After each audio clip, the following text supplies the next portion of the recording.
Wesh wesh les amis. Alors dans cette vidéo, on va se demander pourquoi notre ancien président de la République, Nicolas Sarkozy, se retrouve aujourd'hui devant les juges. Alors dans cette affaire, il y a deux points importants. Le premier, c'est que la justice le met en examen parce qu'elle le soupçonne d'avoir triché à l'élection présidentielle qu'il a gagnée, qu'il a fait élire en 2007. Il aurait triché en recevant des millions et des millions du dictateur libyen Muammar Kadhafi. Premier point. Deuxième point louche, c'est que dans cette affaire, il y a beaucoup de témoins clés qui sont ou morts ou dans le coma et donc dans l'incapacité de témoigner. Bref, toute cette affaire pue l'affaire d'État et en tout cas le scandale démocratique. Alors pourquoi est-ce qu'on dit que toucher de l'argent libyen c'est un scandale démocratique? Ben parce qu'il faut comprendre que dans une campagne électorale, celui qui a le plus d'argent, il est avantagé, il a de grandes chances de gagner. Et c'est pourquoi dans l'élection présidentielle, comme c'est important, eh ben la loi elle fixe un maximum de dépenses autorisées par candidat pour qu'il y ait un minimum d'équité. Et en 2007, le maximum c'était 21 millions d'euros, c'est-à-dire que si un candidat dépense plus que 21 millions d'euros, boum, l'élection est invalidée, il n'a pas le droit. Et le problème avec les financements libyens, c'est que là on est en train de suspecter Sarkozy d'avoir touché des dizaines de millions d'euros. Il y a certaines estimations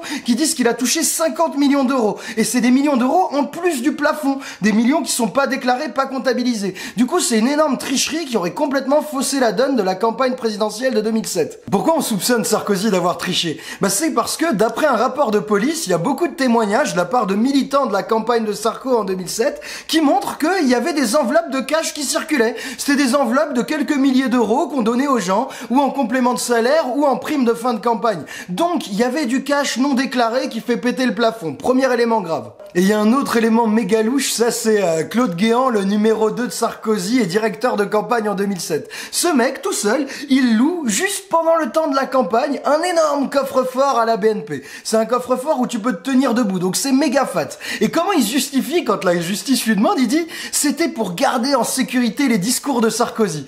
Alors c'est complètement une blague, il y a beaucoup de témoignages de la part de militants UMP qui disent que les discours, ils étaient accessibles dans leur internet interne. Du coup, il n'y a aucune raison d'avoir un coffre-fort comme ça. Bref, quand on compile les enveloppes et le coffre-fort, ça pue l'argent sale qui a irrigué la campagne de Sarko en 2007. Et ce cash-là, d'où il vient? Apparemment, il viendrait directement de Kadhafi. Et là, on va vous donner les 3 éléments qui permettent à notre justice de le soupçonner. Le premier élément, c'est un document officiel libyen qui vient de leurs archives. Et ce doc, il est complètement ouf. Ce document, c'est un ordre que le régime donne à Monsieur Thune numéro 1 du régime, il s'appelle Bachir Saleh, et le régime ordonne à Bachir Saleh de transférer jusqu'à 50 millions d'euros pour la campagne de Nicolas Sarkozy en 2007. Ce document, il date de 2006, il a été authentifié par tous les experts possibles. Du coup, notre premier élément, et c'est vraiment majeur, c'est un accord de financement à hauteur de 50 millions d'euros. Mais au-delà de cet accord, est-ce que les Libyens ont vraiment transféré l'argent? Pour le savoir, il y a le deuxième élément matériel du dossier.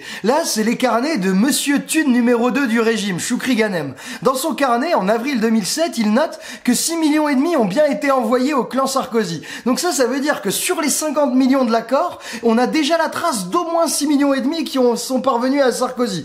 Et ce carnet, c'est du solide, Dites-vous qu'il a été authentifié par les experts de 3 pays européens. Donc il n'y a aucune raison d'en douter. Le troisième élément important du dossier, c'est le témoignage de Ziad Takedine. Le mec, il affirme avoir livré directement à Claude Guéant et Nicolas Sarkozy 5 millions d'euros en cash, en grosse coupure, entre novembre 2006 et janvier 2007. Donc vous allez dire, ouais, Takedine, c'est un escroc, si ça se trouve, il ment. Peut-être, mais la justice, elle a trouvé un truc intéressant. Elle a trouvé sur un compte secret de Ziad Takedine un virement de 2 millions d'euros qui provient d'un fonds libyen. Et ce virement de 2 millions d'euros, il est aux mêmes dates. Donc ça pourrait très bien correspondre à une commission touchée par Takedine pour avoir porté les valises. Alors Takedine, lui, il a témoigné devant la justice. Mais il y a 3 témoins clés de cette affaire qui verront jamais un juge.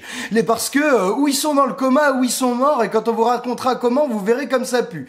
Alors le premier qui verra jamais un juge, c'est Monsieur Thune numéro 1 du régime, Bachir Saleh, le mec du document d'accord de financement à 50 millions. Ce mec, il avait jamais accusé Sarkozy, depuis que le document est sorti. Mais là, tout récemment, il a commencé dans une interview au journal Le Monde à parler du financement libyen de la campagne de Sarko de 2007. Du coup, la justice espérait qu'il allait enfin se mettre à parler. Mais, manque de peau, il y a juste quelques semaines, il s'est pris une rafale de balles dans sa planque en Afrique du Sud. Alors, il est pas mort, il est que dans le coma, mais on vous l'assure, il parlera pas tout de suite. Il y a un deuxième témoin qui parlera jamais à un juge. C'est Monsieur Thune numéro 2, Choukri Ghanem, l'homme du carnet qui a été retrouvé. Alors lui, sa mort, elle est méga louche. Le mec a été retrouvé tôt le matin, flottant dans le Danube avec un jean et une chemise. Et ça, les services secrets français décrivent qu'il était en train de faire faire un jogging à 5 heures du matin. Donc déjà c'est bizarre, mais ce qu'il y a de plus bizarre encore, c'est le timing. Le mec est mort moins de 24 heures après la révélation par Mediapart de l'accord de financement libyen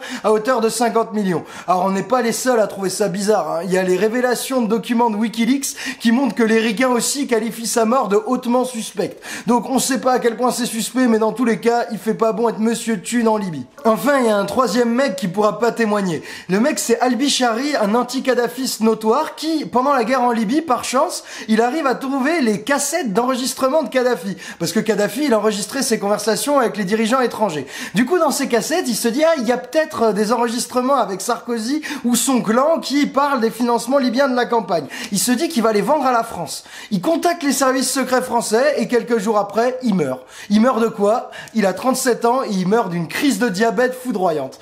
Pas d'autopsie, pas de cassette, pas de bol mon gars. Bon, si tout se confirme, cette affaire c'est méga grave, hein. On est quand même en train de parler d'un dictateur libyen qui aurait financé à coups de valises de cash l'élection présidentielle de Nicolas Sarkozy. Ça veut dire que le moment le plus important de notre démocratie, l'élection présidentielle, elle a été hackée. Il y a eu une énorme tricherie en 2007, c'est un truc majeur pour notre pays. Et en plus, dans cette affaire, on voit des témoins clés qui tombent comme des mouches, qui sont dans le coma ou qui sont morts dans des circonstances plus que suspectes. Donc nous, on espère que la justice va pouvoir travailler sereinement et faire la lumière sur cette énorme magouille d'État et que peut-être les témoins arrêteront de tomber parce que là en ce moment ça débite. Premier truc, et on compte sur vous. On compte sur vous pour partager cette vidéo parce qu'on entend parler de cette affaire comme un financement libyen. Non, c'est pas un financement libyen. C'est une affaire d'État et notre élection majeure qui a peut-être été hackée par un dictateur et Sarkozy. C'est un truc plus que grave pour notre démocratie. Donc faut faire tourner le message et n'hésitez pas à vous abonner à notre page